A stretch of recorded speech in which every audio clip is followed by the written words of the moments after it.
আপনাদের সঙ্গে রয়েছে আমি রুমেলা। শুরু করছি খবর দিনভর। খবর দিনভরে যে খবরে আমাদের নজর রাখতেই হচ্ছে শুরুতে, দেখুন জঙ্গি অনুপ্রবেশ এই মুহূর্তে একটা মাথা ব্যথার জায়গা। জঙ্গি অনুপ্রবেশ, জাল পাসপোর্ট এবং সেই অনুপ্রবেশ রুখতে, জাল পাসপোর্ট তৈরি এই চক্র ভাঙতে তদন্তকারীরা তারা উঠে পড়ে লেগেছেন। কিন্তু এই জঙ্গি অনুপ্রবেশ যে হচ্ছে রাজ্যে, তার দায় সরাসরি কেন্দ্রের উপর ঠেললেন রাজ্যের মন্ত্রী ফিরহাদ হাকিম। স্বরাষ্ট্র মন্ত্রকের ভারকার অমিত শাহ। তাই যদি সীমান্ত দিয়ে কারোর অনুপ্রবেশ ঘটে, তার দায় কেন্দ্রের, তার দায় স্বরাষ্ট্র মন্ত্রকের, তার দায় অমিত শাহ। তার বক্তব্যে এমনটাই বোঝাতে চেয়েছেন রাজ্যের মন্ত্রী ফিরহাদ হাকিম। শুনবো সেই বক্তব্য। এটার রেসপন্সিবিলিটি হচ্ছে সেন্ট্রাল গভর্নমেন্টের, অমিত শাহ। কারণ বর্ডার সিকিউরিটি ফোর্স বর্ডারকে রক্ষা করবে। ক্রস বর্ডার টেরোরিজম যদি হয় সেটার দায়িত্ব হচ্ছে সেন্ট্রাল গভর্নমেন্টের। আসামে আসাম পুলিশ, এখানে আমাদের পুলিশ, তারা টেরোরিস্টকে ধরেছে এবং আমাদের জিরো টলারেন্স। দেশের বিরুদ্ধে কেউ কিছু করলে জিরো টলারেন্স। আমি অনুরোধ জানাবো স্বরাষ্ট্রমন্ত্রীকে, ন্যাশনাল প্রোটেকশন সেন্ট্রাল গভর্নমেন্টের দায়িত্ব আর আমাদের স্বরাষ্ট্র মন্ত্রকের দায়িত্ব, সেই দায়িত্বটা পালন করুন যাতে কেউ পাস ওভার না করে যায়, সেটা দেখার দায়িত্ব ওকে। এবং বিএসএফ কে আরো বেশি জোরদার করুন। শুধু রাজনীতি করার জন্য আমি ওখানে বর্ডার খুলে দিলাম আর এখানে ঢুকিয়ে দিয়ে গভর্নমেন্ট কিছু করছেন না, এটা বলা ভুল। আপনি আচারী ধর্ম পরের শিখাও, আগে নিজের বিএসএফ কে ঠিক করে যাতে বর্ডার ক্রস করে শুধু টেরোরিস্ট কেন, কেউ যেন ইলিগাল মাইগ্রেশন আমার বাংলায় না হয়। রাজ্যের মন্ত্রী ফিরহাদ হাকিম সরাসরি দায় ঠেলছেন স্বরাষ্ট্র মন্ত্রকের ওপর এবং তিনি বলছেন প্র্যাকটিস হোয়াট ইউ প্রিচ। এই কথার পর বিজেপির কি রিয়াকশন অবশ্যই একটু জানার চেষ্টা করবো এই মুহূর্তে। বিজেপি মুখপাত্র, বিজেপি নেতা শ্রমিক ভট্টাচার্য রয়েছেন আমাদের সঙ্গে। শ্রমিক দা, স্বাগত জানাবো নিউজ 18 বাংলায়। আমি রুমেলা কথা বলছি আপনার সঙ্গে। রাজ্যের মন্ত্রী ফিরহাদ হাকিম তিনি এই অনুপ্রবেশের গোটা দায় ঠেলছেন কেন্দ্রের ওপর, অমিত শাহর ওপর টু বি এক্সাক্ট। আচ্ছা, এই যে জঙ্গি কার্যকলাপ ভারতবর্ষে হয়, এই জঙ্গি কার্যকলাপের উদ্দেশ্য কি, এদের বক্তব্য কি, এরা কি বার্তা দিতে চায়? এরা বার্তা দিতে চায় এটাই যে যে কোনো মূল্যে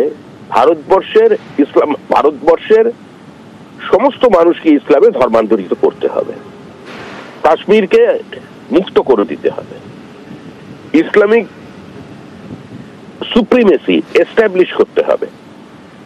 এটাই হচ্ছে জঙ্গিদের উৎস। কোনো জঙ্গি এখানে এসে ব্যাংক ডাকাতি করে না, কোনো জঙ্গি এখানে এসে কোনো ধর্ষণ করে না, কোনো জঙ্গি এখানে এসে কোনো বিশেষ সংস্থার উপরে আক্রমণ করে না। তাদের উদ্দেশ্য একটাই, যে মানুষকে আতঙ্কিত করে দেওয়া এবং তাদের যে মৌলবাদী তালিবানি সিস্টেম সেটাকে এখানে এস্টাবলিশ করা। আর ফিরহাদ হাকিম কি বলছেন? ফিরহাদ হাকিম বলছেন যে আমরা যারা হিন্দু হয়ে জন্মেছি আমরা দুর্ভাগা। ফিরহাদ হাকিম বলেছেন যে আমাদের আজকে 33% পশ্চিমবঙ্গে আমরা আছি, 17% আমরা ভারতবর্ষে আছি। হাইকোর্টের 2জন জাজ মাত্র মুসলমান, সুপ্রিম কোর্টেও আমাদের মুসলমান, আমাদের কমের খুব একটা বেশি প্রতিষ্ঠা নেই। সেই জন্য আমরা, যদি আল্লাহ চান, একদিন আমরাও এখানে আমাদের সুপ্রিমেসি এস্টাবলিশ করব। তো এই ধরনের মানুষ জঙ্গি তৎপরতা নিয়ে কথা বলবেন, অনুপ্রবেশ নিয়ে কথা বলবে, সমাজ সেটাকে গ্রহণ করবে। পশ্চিমবঙ্গের মানুষকে কি মূর্খ মনে করেছেন? আসলে ফিরহাদ হাকিম এটা পুরোপুরি বলতে চাইছেন যে অনুপ্রবেশ ঘটছে যখন সীমান্ত দিয়ে, এবং সীমান্ত রক্ষার দায় কার? বিএসএফ এর। সুতরাং দায়টা কোথাও গিয়ে স্বরাষ্ট্র মন্ত্রকের উপরই বর্তাচ্ছে। ফিরহাদ হাকিম কে বলছেন? এই যে আপনি একজন সাংবাদিক কথা বলছেন, আপনার চ্যানেলের একটা নাম আছে, হ্যাঁ, আপনার নিজস্ব একটা ব্যক্তি পরিচয় আছে। তো সুতরাং আপনি কোন অবস্থান থেকে কথা বলছেন, কে কথা বলছেন, কোন মঞ্চ থেকে কথা বলছেন, সেটা হচ্ছে সবচেয়ে বড় প্রাসঙ্গিক। আজকে যে ফিরহাদ হাকিম তার নিজের জায়গাকে মিনি পাকিস্তান বলে দিয়েছেন, যে ফিরহাদ হাকিম আমাদের সমস্ত মানুষকে দুর্ভাগা বলে দিয়ে ধর্মান্তকরণের কথা বলেছেন, যে ফিরহাদ হাকিম পশ্চিমবঙ্গকে ইসলামিক স্টেট বানানোর, প্রায় ভারতবর্ষকে একটা পুরোপুরি ইসলামিক রাষ্ট্র বানানোর কথা বলছেন, আর যারা ওপার থেকে আসছে তারা একই কথা বলছে, সুতরাং ফিরহাদ হাকিমের কোনো নৈতিক কিংবা রাজনৈতিক অধিকার নেই এ বিষয়ে কথা বলার।